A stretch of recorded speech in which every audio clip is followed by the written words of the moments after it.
My daughter-in-law saw me in front of the mirror trying on a new lipstick. She smirked and said, "Don't bother, Eleanor. At your age, makeup doesn't work miracles anymore." I didn't answer. I just put the mirror away, grabbed my purse, and left. The next day, when she saw who had come to pick me up, the color drained from her face. But to understand how I got to that moment, I need to take you back 3 years. To the day I buried Robert, my husband. The day everything started to fall apart. My name is Eleanor. I'm 67 years old, and for 42 years I lived in the same house in a quiet Chicago suburb. A house with a small garden with colorful tiles in the kitchen, with the smell of the strong coffee Robert brewed every morning. A house full of memories, laughter, life. When Robert died, I felt like the floor had been ripped out from under me. My 2 sons came to the funeral. Matthew, the oldest, arrived with Julia, his wife. Ryan, the youngest, came alone from Wisconsin, where he worked as an engineer. Matthew barely hugged me. Julia wore dark sunglasses and a tight black dress that seemed more fitting for a movie premiere than a wake. 3 weeks after the funeral, Matthew showed up at my door. "Mom, we need to talk," he said. Julia was behind him with a smile that I thought at the time was sympathetic. "We're worried about you. This house is too big for you to be alone. What if something happens? What if you fall?" I was still numb with grief. I was still sleeping on the wrong side of the bed. I still set out 2 coffee cups every morning out of habit. "Let us stay in the upstairs apartment for a while," Matthew suggested. "Just until we save up for our own place. That way we can look after you, Mom. You won't be alone." Those words were my undoing. You won't be alone. I agreed. My God. I agreed without thinking. The first week was tolerable. Julia went up and down the stairs with boxes. Matthew set up the internet in their apartment. I kept to my routine, making my breakfast, watering my plants, watching my shows. But in the second week, Julia started coming downstairs more often. "Oh, Eleanor, are you still using these old pots?" she'd say, touching my enamelware. "Eleanor, aren't you embarrassed by these faded curtains?" Every comment was like a tiny needle. It didn't hurt right away, but they added up. One day I came home from the store to find she had rearranged my living room furniture. "They were just so outdated, Eleanor. I wanted to give it a more modern touch," she explained with that smile of hers. I didn't say anything. I swallowed my annoyance. I thought, she's just trying to help. But when she threw out my collection of ceramic mugs that Robert had given me over the years, something inside me started to break too. "Oh, I'm sorry, Eleanor. They were just so chipped I already bought you some new prettier ones." The new ones were clear glass cold with no history. That night I cried silently, hugging the one mug I had saved from the trash. But the worst was yet to come. The following months were like watching sand being washed away by the tide. Little by little, without me being able to stop it, Julia stopped asking for permission for anything. She would come down to my kitchen and use my things as if they were hers. She'd open my refrigerator and complain, "Ugh, Eleanor, just old people food. Don't you get bored of eating the same thing?" One Tuesday, I came home from the farmer's market carrying my bags of vegetables. Julia was in the living room painting her nails on my sofa. "Eleanor, you still go to the market. There are apps that deliver everything to your house. You're too old to be carrying bags around." I gripped the handles of the bags until my fingers hurt. "I like picking out my own tomatoes," I replied as calmly as I could. She laughed. "Oh, how sweet. Women from your generation and your little habits." Women from her generation. As if I were a museum relic. Matthew was almost never home. He left early, came back late. When I mentioned anything about Julia, he would just say, "Mom, she's trying to help you." Don't be so hard on her. Me hard on her. I could barely get a word out without my voice breaking. One day I was tidying up my room when I found something strange. Bills. Bills in my name that I hadn't authorized. Credit cards I didn't remember applying for. Purchases from department stores for amounts that made my blood run cold. $47,000 in a single transaction. Another for $89,000. One more for $123,000. My hands trembled holding those papers. I went upstairs, my heart pounding in my temples. I knocked on the door to the second floor. Julia opened it with a green face mask on. "Julia, I need to talk to you." "Oh, Eleanor, I'm busy. Can it be later?" "No, it's now." My voice sounded firmer than I expected. She sighed dramatically and let me in. I showed her the bills. "What is this?" "There are purchases in my name for over $200,000. For a second, just 1 second, I saw something in her eyes. Something cold, calculated. But it disappeared so quickly, I thought I had imagined it. "Oh, Eleanor, don't you remember? You gave me permission.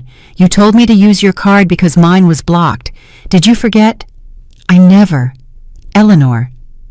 She interrupted me in a soft, almost motherly voice. "Sit down. Did you take your medicine today? Sometimes when you don't take your pills, you forget things."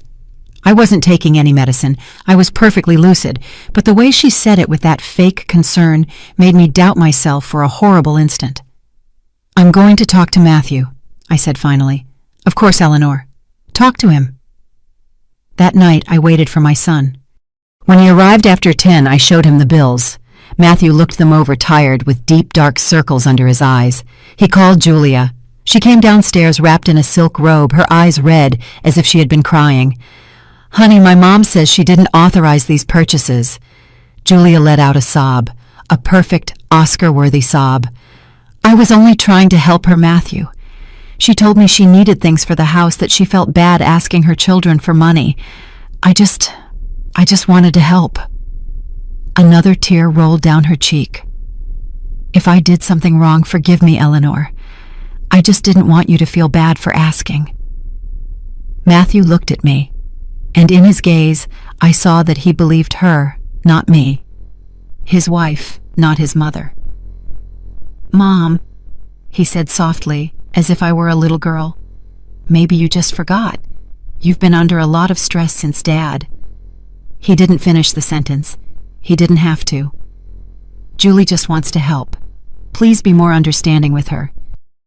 I stood there in my own living room holding those bills, feeling my own son choose his wife's lie over his mother's truth. I couldn't sleep that night. I stared at the ceiling, listening to their footsteps on the floor above, feeling how my house was ceasing to be mine. And then I heard something that froze my blood. Julia was on the phone. Her voice carried through the ceiling. I didn't understand everything, but I caught a few stray words. "Soon. Right time. She doesn't suspect a thing." I got out of bed, my heart racing. I tiptoed upstairs until I was under her window. "Mom says we have to speed things up." "No, he doesn't say anything. He does what I want." "Yes, the house will be in our name. I have everything ready." I felt the floor open up beneath me, but I still had no idea how far her plan went. The next few days were a silent nightmare. Every time I saw Julia, I remembered those words. "The house will be in our name." How? What was she talking about? This house was mine. Robert and I paid for it over 20 years. Every brick, every window, every corner held our sweat. I tried to act normal, but she noticed everything. She'd look at me with those narrowed eyes as if sizing me up. "Eleanor, are you feeling okay? You seem nervous." "I'm fine," I lied. I started looking for my important documents. The deed to the house, my will, Robert's life insurance papers. I kept them in a wooden box in my closet. When I went to check, my heart stopped. Documents were missing. The deed was there, yes, but there were copies I didn't remember making. And there were new papers with letterheads from law firms I had never visited. With trembling hands, I picked up my phone and called Ryan, my younger son, the one who had always been more observant, quieter. "Mom, what's wrong? You sound strange." I couldn't hold it in. I cried. I cried like I hadn't cried since Robert's funeral. I told him everything. The bills, the comments, the conversation. I had overheard the documents. "I'm on my way," he said without hesitation. "I'll be there this weekend." When Ryan arrived on Saturday, Julia put on her best face. She made him coffee, smiled at him, asked about his job in Wisconsin. "Brother-in-law, so good to see you. Your mom keeps you all to herself. You barely tell us anything about you." Ryan just nodded, polite but distant. He had always been like that. He observed more than he spoke. That afternoon, while Julia was out at the supermarket and Matthew was at work, Ryan and I sat in the kitchen. I showed him the bills, the documents, everything. My son reviewed each paper with a seriousness that reminded me of his father. Robert also had that way of frowning when something didn't add up. "Mom, this is wrong. Very wrong," he said finally. "These copies of the deed, someone is using them for something. And these bills, this is fraud." "But Matthew tells me I'm forgetting things that I gave permission." "You're not forgetting anything," Ryan cut in firmly. "I know you. I know when something is affecting you. And I see how she looks at you, Mom, like she's waiting for you to disappear." His words sent a chill down my spine because that was exactly how I felt. On Sunday during lunch, Ryan tried to talk to Matthew. Julia was sitting next to my older son with her hand on his as if marking her territory. "Brother, we need to talk about Mom." "What's wrong with Mom?" Matthew asked without looking up from his plate. "I think someone is taking advantage of her." Julia let out a light laugh. "Oh, Ryan, don't start with conspiracy theories. Your mom is perfectly well taken care of here with us." "I'm not talking to you," Ryan replied with a coldness that surprised me. The atmosphere tensed. Matthew finally looked up. "What are you implying?" "That there are fraudulent bills in Mom's name. That there are documents being moved that she didn't authorize. That something is not right." Julia clenched the napkin in her lap. I saw her jaw tighten. "Matthew, are you going to let your brother accuse me like this?" And there she was again, the perfect victim, the teary eyes, the broken voice. Matthew stood up. "Ryan, if you're going to come to my house and disrespect my wife—" "This isn't your house," Ryan interrupted. "It's our mother's house."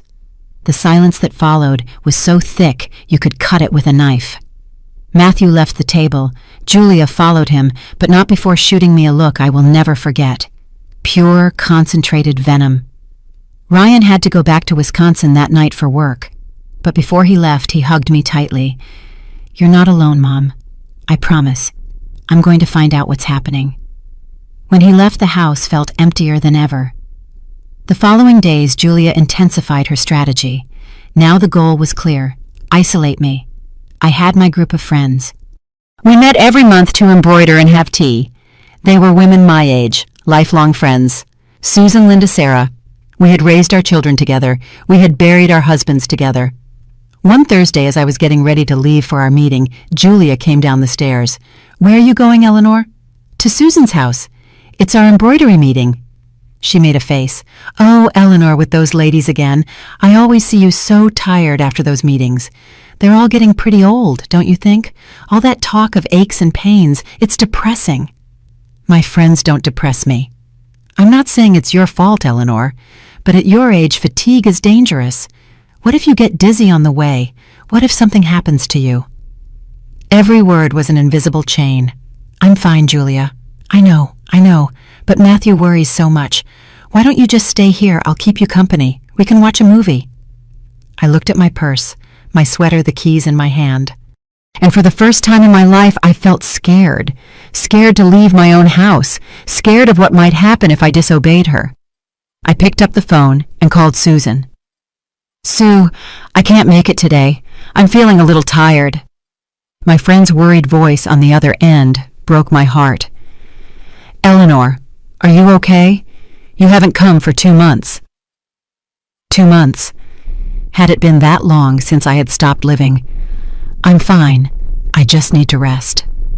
When I hung up, Julia was smiling. "Good decision, Eleanor. You'll see you'll feel better here resting peacefully." I sat on the sofa in my own living room, feeling the walls closing in on me. And the worst part was that no one, absolutely no one, seemed to see what was happening. But the universe was preparing something that neither of us expected. 3 weeks later, Julia came into my room with a smile that should have alerted me. But I was so tired, so defeated, that I could no longer recognize the danger signs. "Eleanor, I have a surprise for you." I looked up from the book I was pretending to read. In reality, I had been staring at the same page for 20 minutes without processing a single word. "What surprise?" "We're going to throw you a birthday party." My birthday was in 4 days. 68 years old. Ever since Robert died, I hadn't celebrated. I didn't feel like it. Birthdays are meant to be celebrated with the person who knows every one of your years, and that person was gone. I don't want a party, Julia. Oh, Eleanor, don't be a party pooper. You'll see you're going to love it. I'll invite the neighbors' family friends. It will be beautiful. Something in her tone unsettled me, but I didn't have the strength to fight. The day of my birthday arrived with a bright sun that contrasted with the darkness I felt inside. Julia had been decorating the house since early morning. Pink and gold balloons everywhere, a table with snacks, music in the background. See, Eleanor? Everything's perfect for you. The guests started arriving after 4 in the afternoon. Neighbors who barely spoke to me anymore. Some of Matthew's distant cousins, Julia's sister with her husband, and to my surprise, Susan, Linda, and Sarah also came. Eleanor, so good to see you. Susan hugged me tightly. We haven't heard from you in so long. We thought you were upset with us. I could never be upset with you, I whispered. Julia suddenly appeared between us. My mother-in-law's friends. Come in, come in. There's food and drinks for everyone. The party was going normally until it was time for the cake. Julia had everyone gather in the living room. They turned off the lights. They sang Happy Birthday, off-key and cheerful. Well, before we cut the cake, Julia announced with a glass in her hand, I want to say a few words about my dear mother-in-law. My stomach clenched. Eleanor is an incredible woman, a woman from another era. Light laughter from the audience. And since she's from another era, well, she has her little quirks right. More laughter. Awkward now. For example, look what I got her for a present. She pulled a knitted beige sweater out of a bag, the kind only old ladies in nursing homes wear. A granny sweater, because at her age, poor thing, she doesn't even know what to wear anymore. I look at her and I think, oh, Eleanor, that blouse from 1985 again. Some people laughed. Others looked at the floor. I sat frozen in my chair, feeling each word like a public slap. But the worst was yet to come. And since we're all friends here, Julia continued now, with her phone in her hand, let me show you some pictures of my mother-in-law's youth so you can see she had her glory days too. The television screen lit up, and there for everyone to see was a picture of me in a swimsuit. I was 28 years old. We were in Florida, Robert and I, on our first vacation after Matthew was born. I looked happy young, a little chubby after the pregnancy. Look at that! The mother-in-law in a bikini! Julia announced with a laugh. Well, back then they wore those swimsuits that covered everything up right. More pictures. Me at my wedding in a dress that I thought was the most beautiful in the world and that now on that giant screen looked outdated. Me pregnant with a huge belly. Me with my hair up in a style that was elegant in the 80s but now seemed ridiculous. Each photo came with a comment from Julia. Each comment generated nervous laughter. I looked at Matthew. He was in a corner drinking a beer, saying nothing, not defending me. His silence hurt more than all his wife's words combined. Oh, Eleanor, don't look like that, Julia said when she saw my face. It's just for fun. You know we love you. Susan stood up. This isn't right, Eleanor. But I couldn't take it anymore. I got up from my chair. I walked through the living room past the guests who avoided my gaze, and I went up the stairs to my room, closed the door, and fell onto the bed. The tears came, then hot, bitter, humiliating. I had been ridiculed in my own home in front of my people, my neighbors, my friends, and my son hadn't said a single word. I heard a soft knock on the door. Mom. It was Matthew. I didn't answer. Mom, open up. Julie didn't mean to make you feel bad. It was just a joke. A joke. My public humiliation was a joke. Go away, Matthew. Mom. Go away. He left. I heard him go down the stairs. The party continued below as if nothing had happened. Music, laughter, conversations. I stayed there on my bed looking at the framed photos on my nightstand. Robert and I on our anniversary. My sons as children, a family that no longer existed. Someone else knocked on the door. This time it was Ryan's voice. Mom, it's me. Please open up. I didn't know Ryan had come to the party. I opened the door. My younger son came in, his face red with contained fury. I just got here. I saw everything. I saw what that woman did. He sat next to me and hugged me. This is over, Mom. I swear to you this ends here. I can't do anything, Ryan. Matthew defends her. This is my house, but I feel like an intruder. Well, you're going to stop feeling like that. he said with a determination I didn't know he had. "Because tomorrow we start fighting back." I didn't quite believe him. How were we going to fight? Against what? Against my own son? But Ryan was right about one thing. This couldn't go on. That night, when everyone had left and the house was quiet, I found the beige sweater Julia had given me on my bed. I held it in my hands. It smelled new of a department store of mockery. And then for the first time in months, I felt something other than sadness. I felt rage. And rage, I would soon discover, was much more useful than tears. Rage kept me awake all night. I tossed and turned, replaying every moment of the humiliation, every laugh, every pitying look from my neighbors, every second of Matthew's cowardly silence. By 6 a.m, I was up. I couldn't take it anymore. I needed answers. I needed to know how far all of this went. I went down to the kitchen. The house was a disaster after the party. Dirty dishes, glasses everywhere, napkins on the floor. Of course, Julia had left everything for me to clean up, as always. But this time I wasn't going to clean. This time I was going to search. I remembered that Matthew had a small study on the ground floor next to the garage. Robert used to use it for his work things.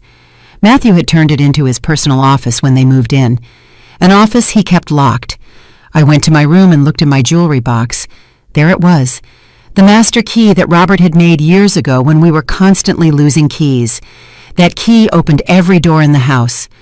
With my heart pounding in my ears, I went down to the study. The key turned with a soft click. The door opened. Robert's desk now had a new computer, papers organized in folders, a forgotten coffee cup from days ago. I started looking. The first folder seemed normal. Utility bills, Matthew's bank statements. But the second folder had my name on it. With trembling hands, I opened it. And there it was. The whole plan, every monstrous detail. Legal documents, draft lawsuits, a contract with a law firm downtown. And on the first page, written in clear, definitive letters, process for declaration of mental incapacity due to advanced senility. The air left my lungs. I kept reading. There was a step-by-step plan. Phase 1, document episodes of forgetfulness and erratic behavior. Completed. Phase 2, isolate from social circle to avoid conflicting testimonies. In progress. Phase 3, psychiatric evaluation with Dr. Velasco. Personal contact. Pending. Phase 4, judicial request for legal guardianship. Pending. There were more pages, photographs, pictures of me taken out of context. One where I was in my pajamas in the middle of the afternoon because I had felt sick. Another where I had a confused look on my face because I had lost my glasses. Another where I was talking to myself in the garden. In reality, I was talking to my cat, but the cat wasn't in the picture. Each image had a date and a description. Subject wanders in pajamas at inappropriate hours. Subject shows spatial disorientation. Subject exhibits episodes of speaking without an interlocutor present. Subject. They called me subject, as if I were an experiment, as if I weren't a person, as if I weren't the mother of one of them. But the worst part was on the last page, a preliminary notarized document, a draft of a deed, where my house would be transferred to the names of Matthew Castro and Julia Montero as soon as my incapacity was declared, for the purpose of safeguarding the family assets in light of the proven incapacity of the current owner. I felt like I was choking. The walls of the study were closing in on me. There was also a financial analysis. They had calculated everything. The value of the house, $875,000 according to their estimate. My savings, $34,000 in the bank. The life insurance from Robert that I had collected and hadn't touched, $52,000. Everything added up, labeled valued. I wasn't their mother. I was an obstacle, a formality, a problem to be solved. And there was more. A printed WhatsApp conversation between Julia and someone named Mama Rose. Julia, it's almost all set, Mom. The lawyer says we can have the guardianship in 3 months. Mama Rose. And the other son, the one from Wisconsin. Julia. Ryan doesn't matter. Matthew is the oldest and has de facto custody. The lawyer says that's enough. Mama rose. And what if she resists? Julia. At her age, with the proof we have, she doesn't stand a chance. Besides, who's going to believe her? We've already isolated her from her friends. She has no one. Mama rose. Well done, sweetie. Once you have the house, you can do whatever you want with her. Put her in a home and forget about her. Julia. Or even sell it and move to the Gold Coast. That's always been my goal. The tears fell on the paper, blurring the words. But I had already read them. I couldn't erase them from my mind now. A nursing home. They wanted to put me in a nursing home. They wanted to take my house, my dignity, my freedom, and leave me to rot in a small room while they sold the memories of my life. I took pictures of everything with my cell phone. My hands were shaking so much that several came out blurry, but I managed to capture the essentials. I put everything back exactly as it was and left the study. I locked the door, went up to my room, sat on the edge of my bed and looked at the pictures on the wall. Matthew as a child, smiling with his front tooth chipped from a bike fall. Matthew at his graduation, hugging me, telling me thank you, Mom, for everything. Matthew at his wedding, kissing my cheek, whispering, you'll always be my priority.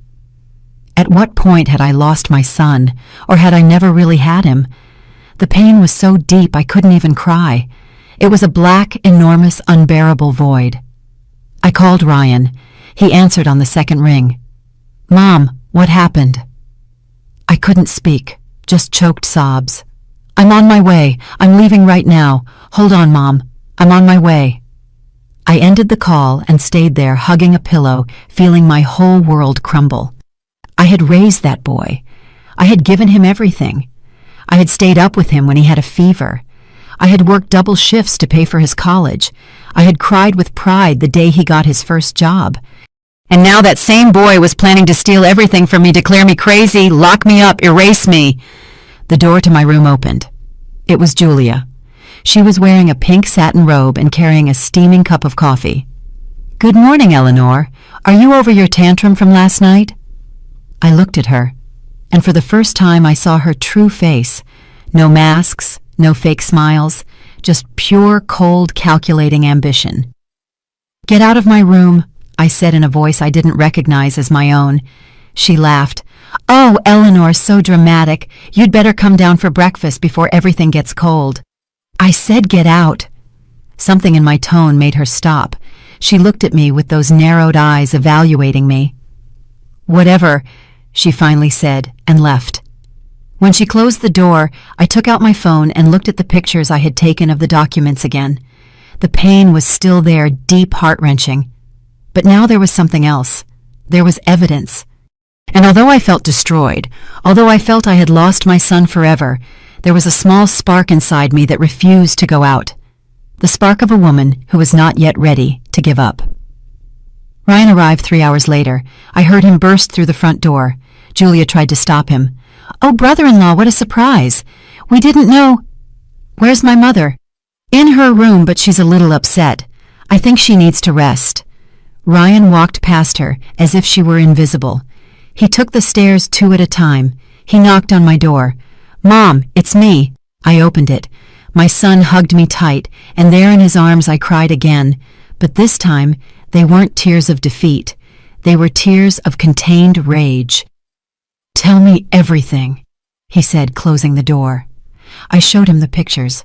I watched his face go from concern to disbelief, and then to a fury I had rarely seen in him. This is criminal, Mom. This is fraud. It's abuse. He couldn't find the words.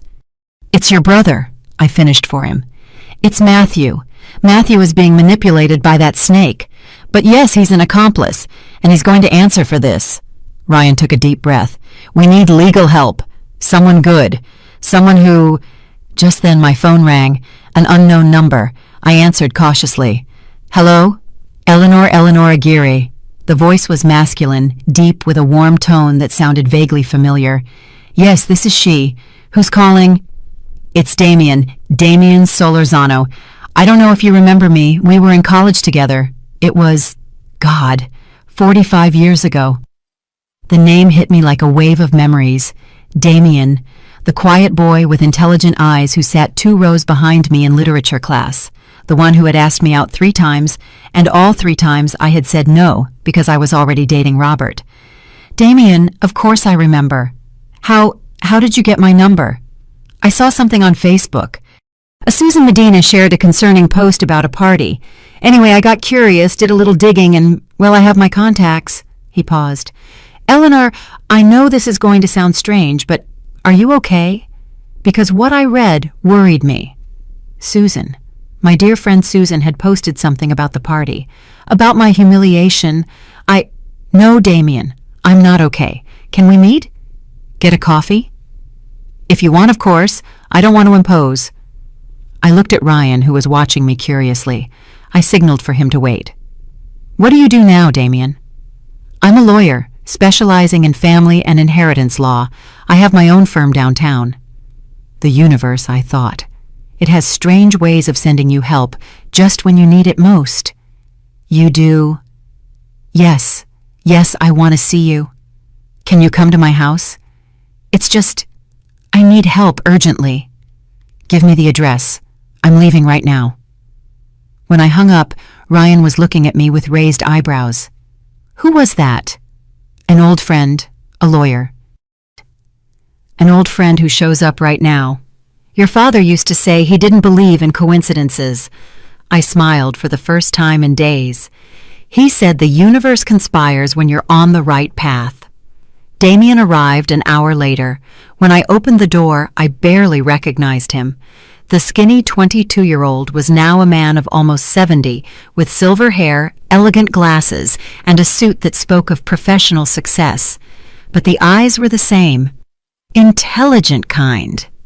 Eleanor, he said with a soft smile, the years have been good to you. You're lying, I replied, but thank you for trying. We sat in the living room. Julia came downstairs immediately, like a vulture smelling prey. Oh, Eleanor, who's your visitor? A friend, and this is Private Julia. She frowned, but went back upstairs, not without giving Damien a suspicious look. I told him everything from the beginning. From Robert's death to the documents this morning. Ryan filled in details. Damien listened in silence, taking notes in a leather notebook. When we finished, he took off his glasses and rubbed the bridge of his nose. Eleanor, this is serious. Very serious. But it's also solid. With the evidence you have, we can stop them. How? This house is in your name, correct. Yes, the deed is in my name. Robert and I paid for it together. But when he died, everything was left in my name. Then you have all the power. They can't do anything without a court order. And to get that order, they would need to prove your incapacity to a judge. With the evidence we have of their fraud, no judge would grant them that guardianship. But the debts, the cards in my name, pure fraud. We'll prove it. Every purchase, every transaction. If you didn't sign it, you didn't authorize it. It's not your debt. Damien leaned forward. But I need you to trust me. We're going to document everything, every conversation, every move they make. And when we have enough, we hit them with everything. And Matthew... My voice broke when I said his name. Damien looked at me with compassion. Eleanor Matthew is an accomplice. Maybe he's being manipulated, but he's choosing his wife over his mother. And that choice has legal consequences. Ryan stepped in. I want to help with everything. Whatever you need, Damien. Good. We need to record conversations. Eleanor, can you act? Can you pretend that everything is the same? I thought of all the times I had pretended to be fine when I wasn't. When Robert died and I had to keep going. When my whole body ached, but I kept cooking, cleaning, smiling. I can act, I said. Good.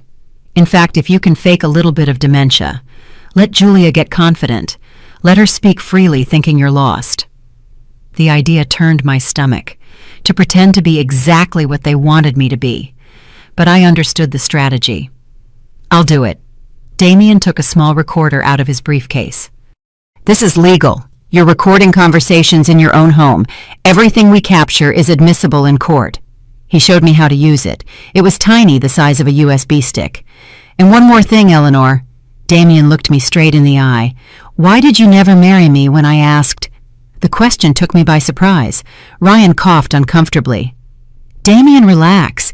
It's been 45 years, but I was always curious. Because I was in love with Robert, I answered honestly. And even though you were wonderful, my heart already belonged to someone else. He nodded with a sad smile. I figured. Robert was a good man.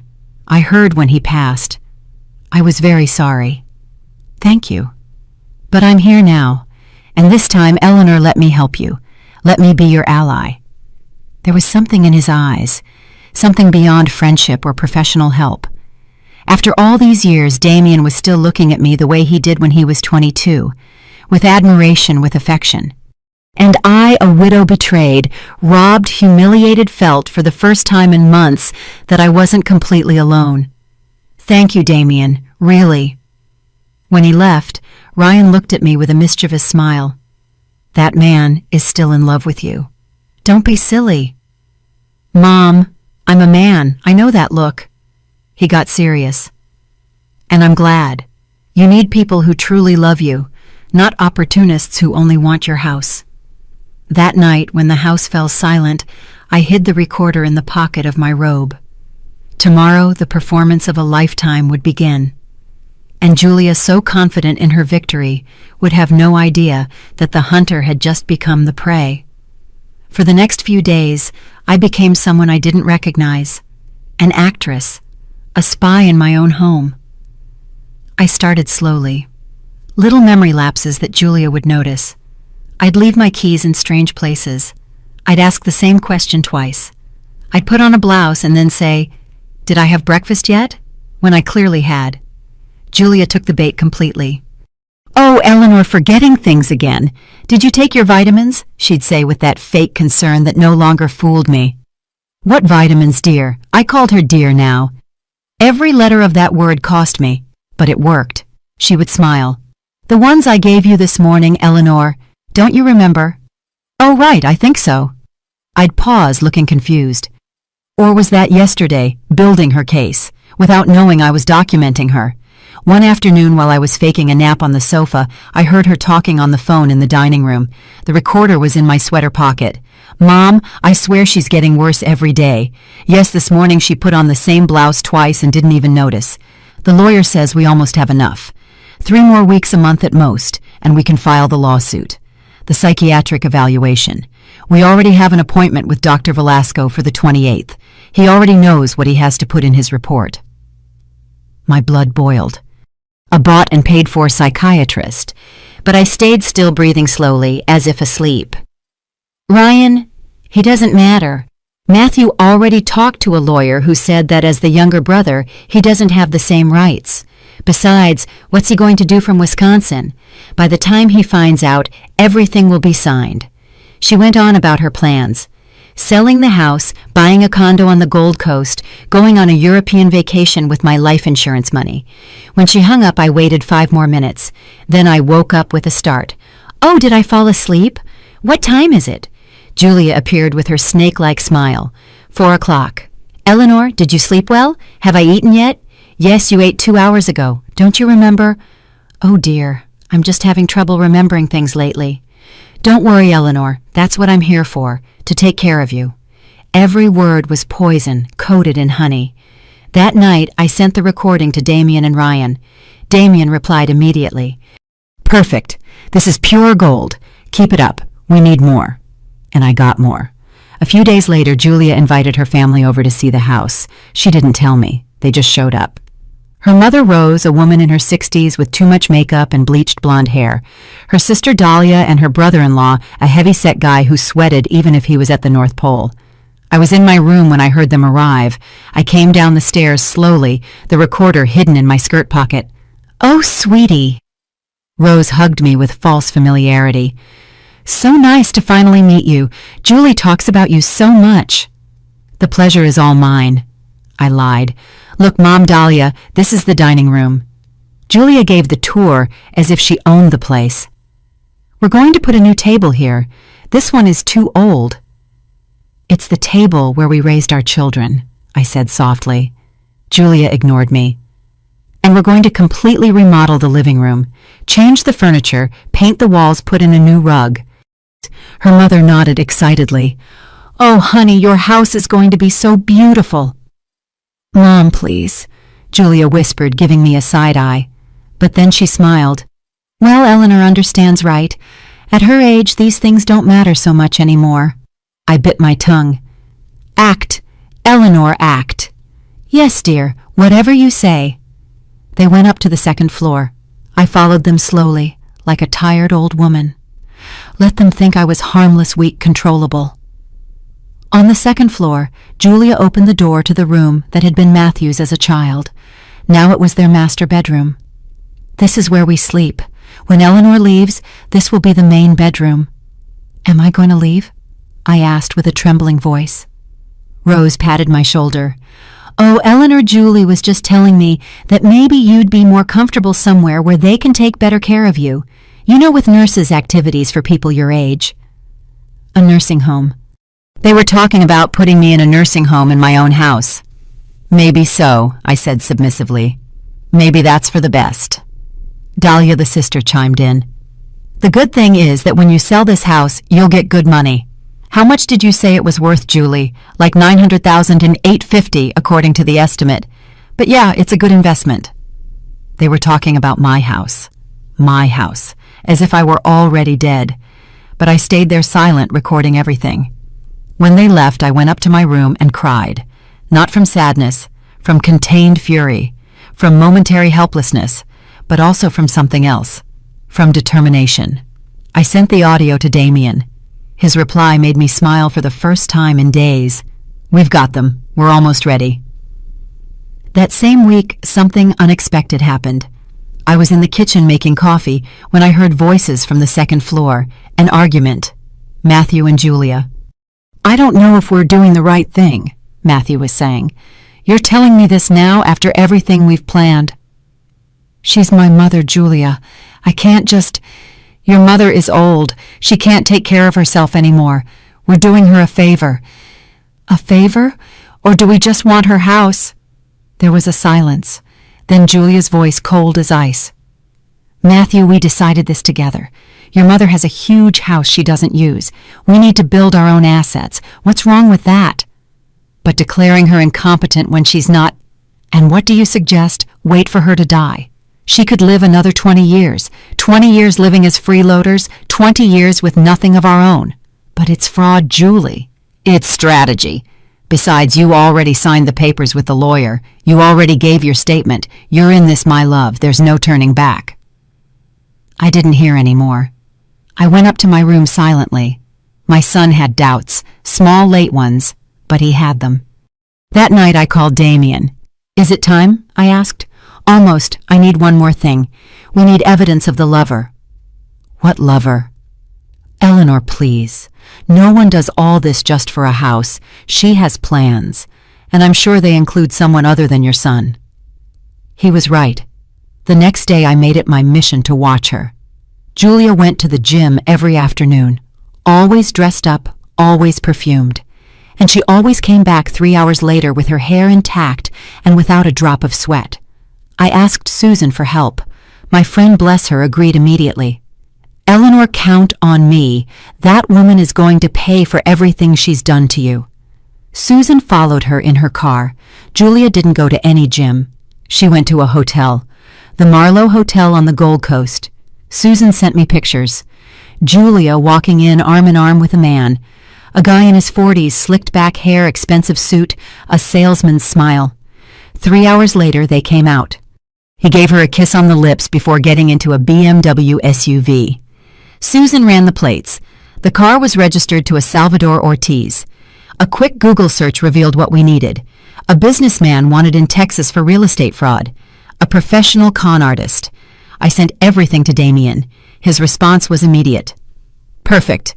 Now we can move. Are you ready? I looked at my reflection in the mirror. The same woman who had tried on that lipstick weeks ago, but different, with fire in her eyes. I'm ready, I replied. And the next day, Julia saw someone arrive she never expected. It was Tuesday, 10 in the morning. Julia was in the living room watching a series on TV, eating grapes from my fruit bowl with her feet on my coffee table. She heard the doorbell and went to answer it, annoyed. "Who could that be now?" She opened the door, and her face went pale. Damien was standing there in his impeccable suit, his leather briefcase, and a professional smile. "Good morning. I'm looking for Mrs. Eleanor Aguirre." "Who are you?" Julia stammered. "Damien Solorzano, attorney. I'm here to see my client." I came down the stairs at that moment. I had planned my entrance. I was wearing a gray dress that made me look dignified. My hair was up, and I had even put on a little makeup. I wanted to look strong. "Damien, please come in," I said with a firmness that made Julia take a step back. "Client," Julia repeated. "Eleanor, what is this man talking about?" "Sit down, Julia.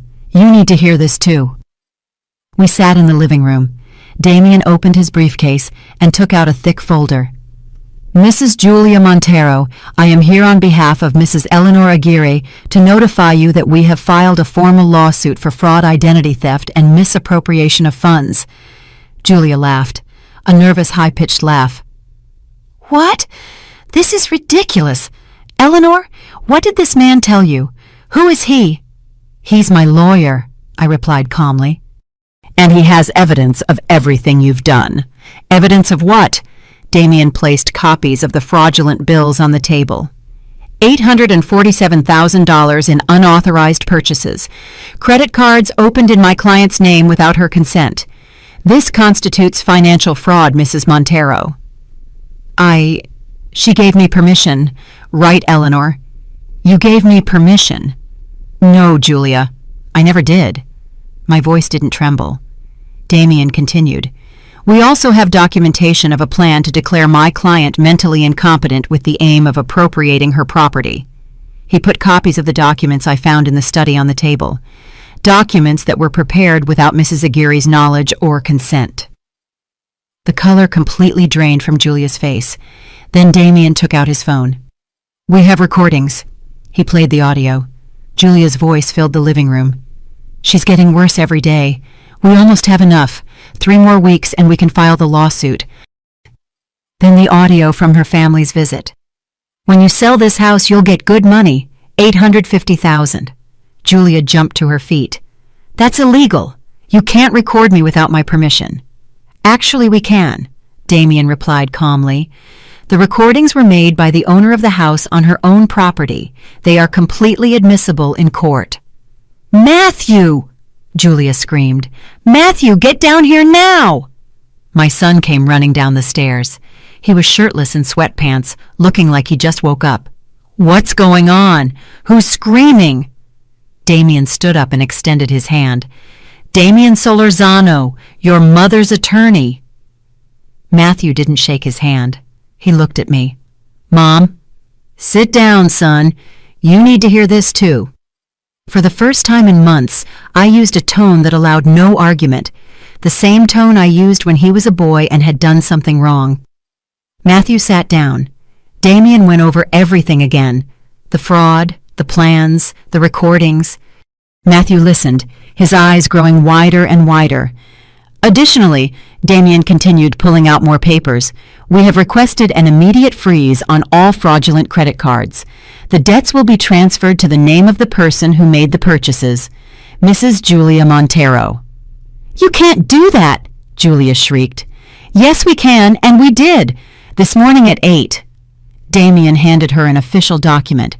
We have also filed for a temporary eviction order while the case is under investigation. Eviction. Matthew found his voice.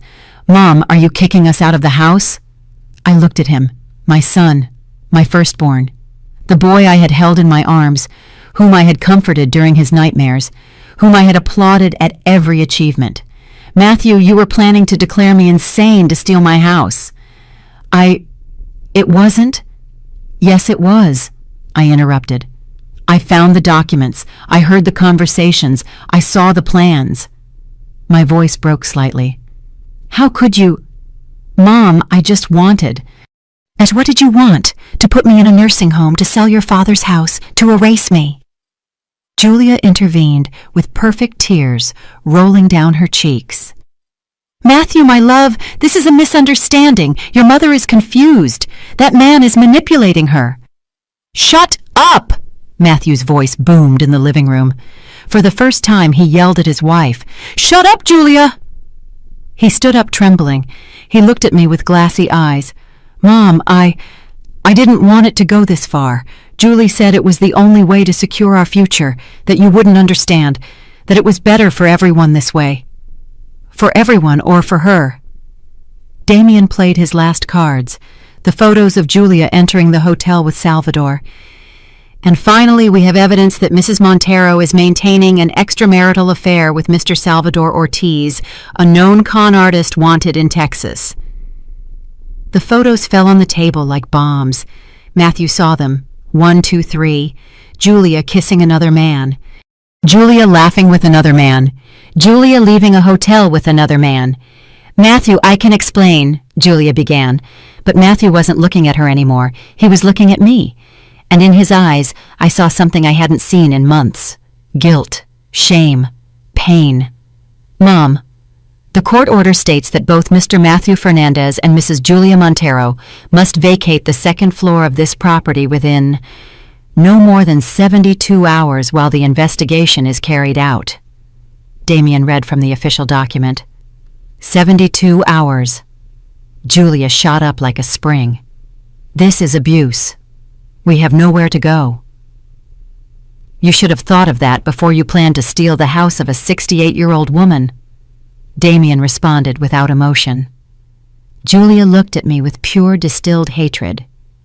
You played dumb this whole time you set us up. No, Julia, I defended myself. It's not the same thing. Matthew, do something. She's your mother. Convince her. But Matthew was still staring at the photos. He picked one up in his hands, the one where Julia was kissing Salvador. How long? He asked in a broken voice. Matthew, it's not... How long? 6 months, Julia whispered. The silence was deafening. 6 months. You've been cheating on me for 6 months while you planned to steal everything from my mother. I wasn't going to steal it. It was for us, for our future. Our future. Matthew let out a bitter laugh. Did our future include that guy? Julia didn't answer. She didn't have to. The truth was written all over her face. Matthew sank onto the sofa. He covered his face with his hands, and he cried. I wanted to go to him, to hug him, to comfort him like I did when he was a child. But I stayed where I was because my son had made choices, and choices have consequences. Damien packed up his documents. You have until Friday at 6 p.m. to vacate. If you do not do so voluntarily, the police will come to execute the order. I suggest you cooperate. He stood up. I walked him to the door. Thank you, Damien. This is just the beginning, Eleanor. The hard part comes now. When I closed the door, I stood there for a few seconds taking a deep breath. Behind me, Julia was screaming. Matthew was crying. Chaos had erupted. But for the first time in months, I wasn't crying. For the first time in months, I was standing tall. And though my heart was bleeding for my son, for the broken family, for all that was lost, I also felt something I had forgotten. Dignity. The next 3 days were a silent hell. Julia packed her things violently, throwing clothes into suitcases, breaking what she couldn't take. Matthew moved like a zombie, not speaking, not looking at anyone. On Thursday night, my son knocked on my bedroom door. Mom, can I come in? My heart clenched. Come in. He entered with slumped shoulders, his eyes swollen. He looked 10 years older than he had a week ago. Mom, I don't even know where to begin. Start with the truth, Matthew. He sat on the edge of my bed where he had sat so many times as a child when he was scared or sad. Julia convinced me we were doing it for your own good. She told me you were losing your memory, that you needed special care, that the house was too much for you. He wiped away tears with the back of his hand. And I wanted to believe her because it was convenient for me, Mom. Because I wanted the house. Because I was tired of having nothing of my own. And was it worth destroying me to get it? No, God, no. But when you get into something like that every day, it gets easier to justify it.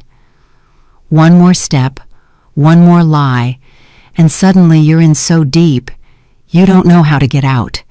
You could have gotten out at any time. You could have talked to me. I know, and I didn't, and I'll carry that with me for the rest of my life. He looked at me with pleading eyes. Mom, I know I don't deserve your forgiveness. I know what I did is unforgivable, but I need you to know that I never stopped loving you, even if what I did says otherwise. I wanted to hug him to tell him everything was okay, but I couldn't because everything was not okay. Matthew, you're my son, and you always will be, but I need time. I need to heal from what you did to me. He nodded, crying silently. I understand. I'm leaving tomorrow. I don't know where yet. Ryan offered to let me stay with him for a few days while I figure things out. And Julia? She's going to her mother's. I've already filed for divorce. His voice broke. It was all a lie, Mom. Everything. I don't even know if she ever loved me. I'm sorry, son. I'm sorrier. For you. For everything. He got up to leave. At the door, he stopped. Dad would be disappointed in me. Yes, I answered honestly. He would be, but he would also believe you could be better. When he left, I cried. Not for Julia, not for the house. I cried for my son, for the boy he was and the man he had become. On Friday at 5 in the afternoon, Julia and Matthew finished moving their things out. Ryan had come from Wisconsin to help with the boxes. Julia didn't say a word to me. She just gave me one last look of pure hatred before getting into an Uber with 6 suitcases. Matthew said goodbye with a long, desperate hug. I'm going to make it up to you, Mom. I don't know how, but I will. When they left, a silence fell over the house that I hadn't felt in 2 years. Ryan stayed with me that night. We ordered Chinese food and sat in the living room, my living room, without the constant noise from upstairs. How are you feeling, Mom? Tired, sad, but also free. You did the right thing. Dad would be proud. Your father would never have let it get to this point? No, but Dad isn't here anymore, and you had to fight alone, and you won. 2 weeks later was the court hearing. Damien had prepared me. It's just a formality. With all the evidence we have, the judge will rule in your favor. The courtroom was small, cold, and smelled of old paper and stale coffee. I was sitting next to Damien. On the other side, Julia with her lawyer, a nervous man who was sweating despite the air conditioning. Matthew didn't come. His lawyer represented him. He had accepted full responsibility in exchange for a lighter sentence. The judge, a man in his 60s with thick glasses, reviewed the documents. All right, I've reviewed the case. Mrs. Montero, do you have anything to say in your defense? Julia stood up. She was wearing a navy blue suit, her hair pulled back, discreet makeup, the perfect picture of innocence. Your Honor, it was all a misunderstanding. I just wanted to help my mother-in-law. She was confused. She was forgetting things. Is that why you opened credit cards in her name without authorization? The judge asked. She gave me verbal permission. And is that why you plan to have her declared incompetent to appropriate her property? Julia stammered. It was my husband's idea. We have recordings where you clearly orchestrate the entire plan, Mrs. Montero. The judge looked at his papers. We also have evidence that you were maintaining an extramarital affair while committing these frauds. Is that correct? Julia's silence was answer enough. The judge took off his glasses. Mrs. Montero, what you did is called financial abuse of an elder. It is a serious crime. Damien stood up. Your Honor, we would also like to present additional evidence regarding Mrs. Montero's accomplice, Mr. Salvador Ortiz. He placed a thick file on the table. The judge reviewed it, and his expression hardened. Is this the same Salvador Ortiz wanted for fraud in Texas? The very same, Your Honor. We have reason to believe that Mrs. Montero was planning to flee with him once she obtained the property. Julia turned pale. That's not true. We have text messages, Damien continued relentlessly. He projected a screen with WhatsApp conversations between Julia and Salvador. Julia: "It's almost done. 3 more weeks and the house is ours." Salvador: "And your husband, Julia, that fool doesn't suspect a thing. Once I have the money, I'll divorce him and we'll go to Cancun as planned." Salvador: "You're a bad girl, baby. I love it." The judge read message after message. The courtroom was in absolute silence. "Anything else you'd like to add, Mrs. Montero?" Julia didn't answer. She was crying, but no one believed her tears anymore. The judge closed the folder with a sharp bang. "I find in favor of Mrs. Eleanor Aguirre on all charges. Mrs. Julia Montero is ordered to pay the sum of $847,000 for financial fraud, plus damages to be determined in a subsequent hearing. An arrest warrant is issued for Mr. Salvador Ortiz Paniagua. Mrs. Montero will face criminal charges for fraud, document forgery, and financial abuse of an elder." The gavel struck the desk. The sound echoed in my chest. I had won. Julia was escorted out of the courtroom by 2 officers. Before she left, she turned to look at me. There was no arrogance in her gaze anymore, just defeat. Damien hugged me. "It's over, Eleanor. You won." But I didn't feel victorious. I felt exhausted, empty. We walked out of the courthouse into the bright afternoon sun. Ryan was waiting for me outside. And, "We won," I said simply. He hugged me tight. "You deserve it, Mom. You deserve everything." That night back in my house, I sat in the living room with a cup of strong coffee. The house was quiet. The silence that used to terrify me now felt like peace. My phone buzzed. It was a message from Matthew. "Mom, I heard about the result. I'm happy for you. I know I don't deserve anything, but can I see you again someday?" I read it 3 times. My fingers trembled over the keyboard. "Someday, son, but not today." It wasn't forgiveness, but it wasn't a final goodbye either. I looked around. My house, my living room, my memories. Everything was still here, and so was I. But the story wasn't over yet. 3 months after the trial, my life had found a new rhythm, different, quieter. I went back to my embroidery meetings with Susan, Linda, and Sarah. They welcomed me with long hugs and tears of joy. "Eleanor, you're a warrior," Susan would say. "You taught us all a lesson." I didn't want to be a warrior. I just wanted to be left in peace. Well, you did it, and with style. Julia was facing a criminal trial. Her lawyer had tried to negotiate, but Damien was relentless. Salvador, her accomplice and lover, was arrested in Mexico trying to leave the country. Now they both faced years in prison. The money she owed would be paid through community service and a payment plan that would take her decades. Poetic justice, Damien called it. But the hardest part wasn't the trial or the lawyers or the papers. The hardest part was Matthew. My son had fallen into a deep depression. Ryan called me every week with updates. "He's in therapy, Mom. He's trying to process everything. He lost his marriage, almost lost his mother, and found out he was just a puppet." "How is he financially surviving?" "He got a new job. He's living in a small apartment, paying his debts little by little." "Has he asked about me?" "Every day." One afternoon in October, 6 months after everything, Matthew showed up at my door. He hadn't called, he just rang the bell. When I opened it, I barely recognized him. He had lost weight. He had dark circles under his eyes. He looked tired, defeated, small. "Mom." His voice broke as soon as he saw me. "Matthew, I know I have no right to come here. I know I should have called, but I needed to see you." I let him in. We sat in the living room, a meter of distance between us that felt like a chasm. "I've been in therapy," he began, "twice a week, trying to understand how I became the person I was with you." "And what have you discovered?" "That I was weak, that I let ambition and manipulation turn me into a monster, that I betrayed everything Dad taught me." He wiped away tears. "That I betrayed the person who loved me most in the world."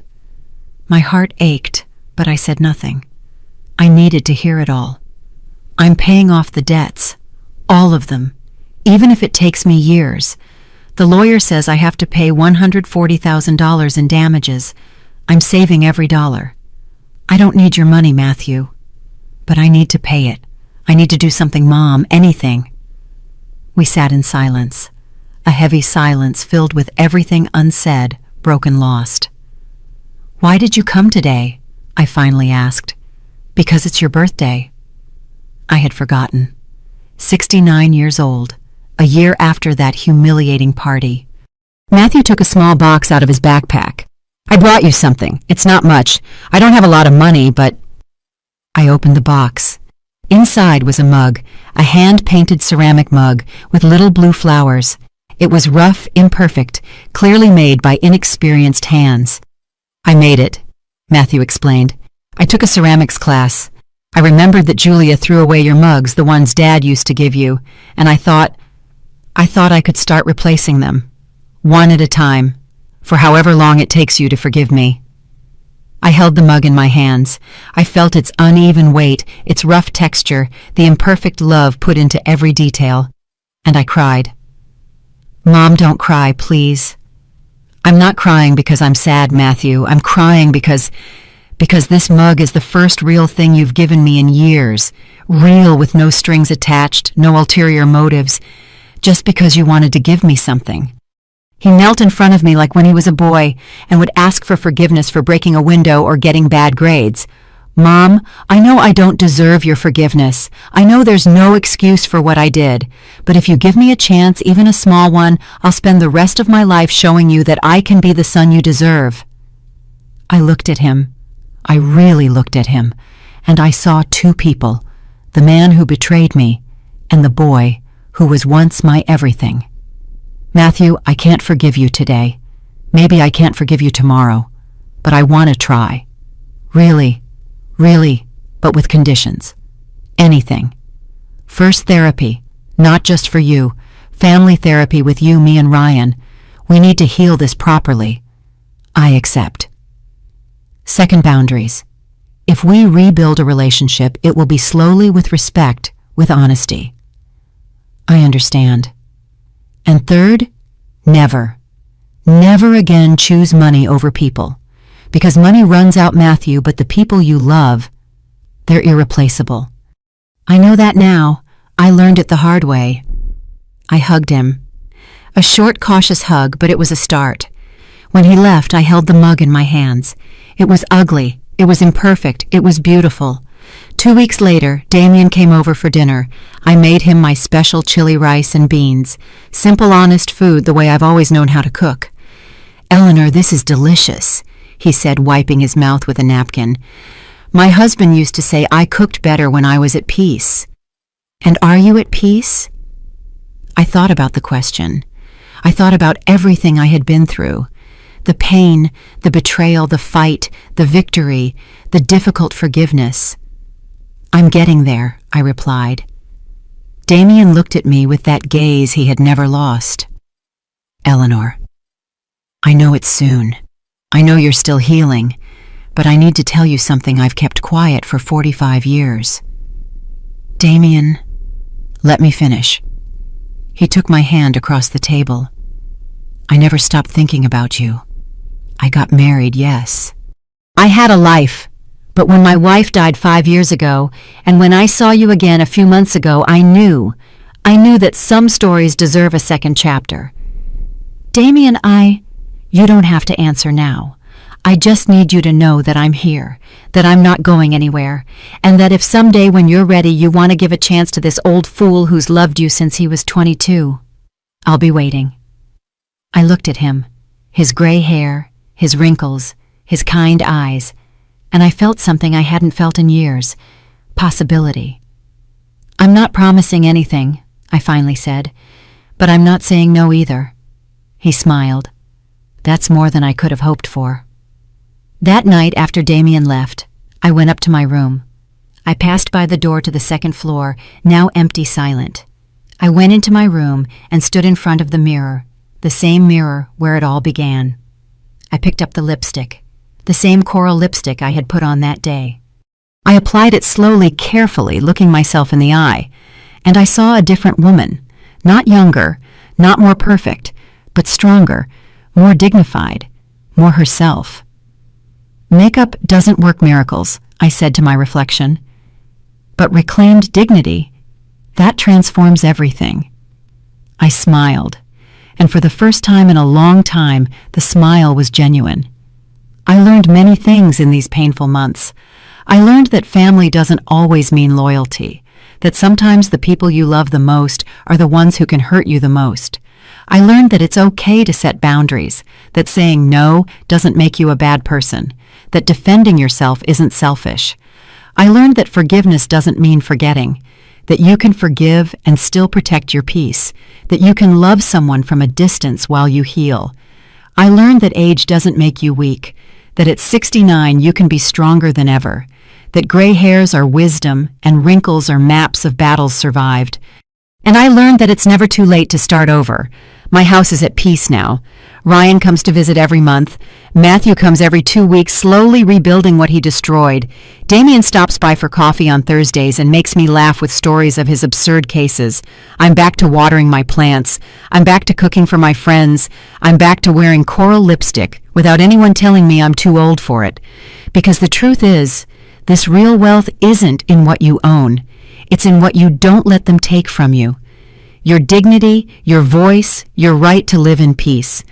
And that no one, absolutely no one, can take away from you unless you let them.